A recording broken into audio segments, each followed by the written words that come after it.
আমার স্বামীকে আপনি সত্যিতে পাঠিয়েছেন, আজ অব্দি ফোন করেনি, একটা পয়সাও পাঠায়নি আমাকে। সত্যি করে বলুন তো আমার স্বামীকে আপনি কোথায় বিক্রি করে দিয়েছেন? দেখেন, আপনার স্বামীকে আমার পাঠানোর কর্তব্য ছিল, আপনার স্বামীকে আমি পাঠিয়ে দিয়েছি। হ্যাঁ, এবার আপনার স্বামী ফোন করলো কি করলো না সেটা আমার দায়িত্ব না। দায়িত্ব শেষ বললে হবে না। যতদিন না আমি ওর সাথে যোগাযোগ করতে পারছি আমি বিশ্বাস করব না। আচ্ছা, আপনি সৌদির ভিসা পেয়েছেন তো? হ্যাঁ পেয়েছি। এবার যদি আপনি অবিশ্বাস করেন তাহলে আমাকে 3 লাখ টাকা দেন, আপনাকে আমি সৌদিতে পাঠিয়েছি, আপনার স্বামীকে আপনি খুঁজে নেবেন, ঠিক আছে? আমি কেন খুঁজতে যাব? আপনি যে কোম্পানিতে আমার স্বামীকে পাঠিয়েছেন তাদের সঙ্গে যোগাযোগ করে আমাকে জানান, না হলে আমি কিন্তু পুলিশ কেস করতে বাধ্য হব। পুলিশ টুলিশ ডাকার আবার কি দরকার বলেন তো? কথা বলছি তো, কথায় আসেন। ঠিক আছে, আমি কোম্পানির সঙ্গে কথা বলে দেখছি বিষয়টা। আমাকে জানাবেন, না হলে যারা যারা গ্রামে যাওয়ার জন্য আপনার সঙ্গে যোগাযোগ করেছে তাদের সবাইকে আমি বলে দিব, আপনি সবাইকে নিয়ে গিয়ে তাদের কিডনি বিক্রি করে দেন। এসব বলার আবার কি দরকার? আপনি একটু মাথা ঠান্ডা করেন না। আমি কোম্পানির লোকের সঙ্গে কথা বলে আপনাকে আমি জানাচ্ছি। আমি কালকে আপনার বাড়ি থেকে ঠান্ডা মাথায় কিছু টাকা দিয়ে আসছি এবং কথা বলে আসছি, ঠিক আছে? এবার লাইনে এসো কালাচাঁদ।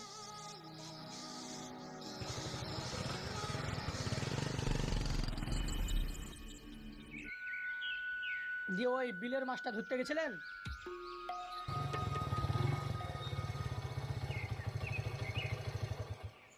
আরে মুর্শেদ, ছাগলকে পাতা দেখানোর মতন আমাকে ঘুরে নিয়ে বেড়াচ্ছিস নাকি? শোন, 100টা কাকের বুদ্ধি দিলে কিন্তু একটা দালাল তৈরি হয়। তুই আমাকে এভাবে ঘুরাচ্ছিস কেন বলতো? ওই টাকার কথা আর বলো না মাইনুল ভাই।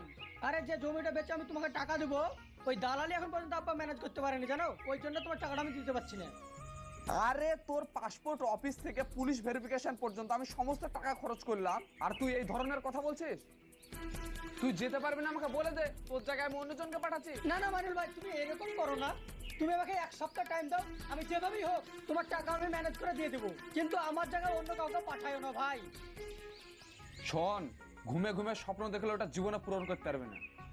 স্বপ্ন দেখলে জেগে দেখবি, নাহলে ওই কবিতার মতন শুট করে উড়ে যাবে। ঠিক আছে, কালকে তাহলে তুমি ভোরবেলা আমার সাথে দেখা করো, আমি যেখান থেকে হোক টাকা ম্যানেজ করে কালকে ভোরবেলা তোমাকে দিয়ে দেবো। আমার স্বপ্নটা আমাকে পূরণ করতেই হবে মাইনুল ভাই। এই নাহলে কথা, হ্যাঁ?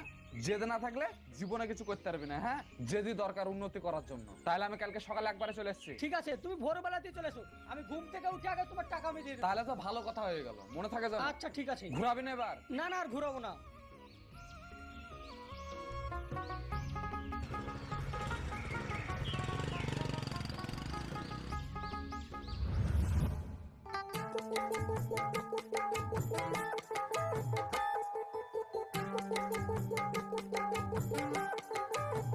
কই ম্যাডাম, বাড়িতে আছেন নাকি? কে? ও, আসুন। কেমন আছো? হ্যাঁ ভালো আছি। তো বলো, তোমার সংসার চালাতে ক টাকা দরকার? ওই 10,000 হলেই আমার সংসার চলে যাবে। 10,000 হলে হয়ে যাবে? হ্যাঁ। এই নাও, এতে 10,000 আছে, এতে তুমি সংসার চালাও। আর শেঠ দুবাই গেছে, হ্যাঁ, দুবাই থেকে ফিরলে তোমার স্বামীর সঙ্গে আমি কথা বলে দেবো।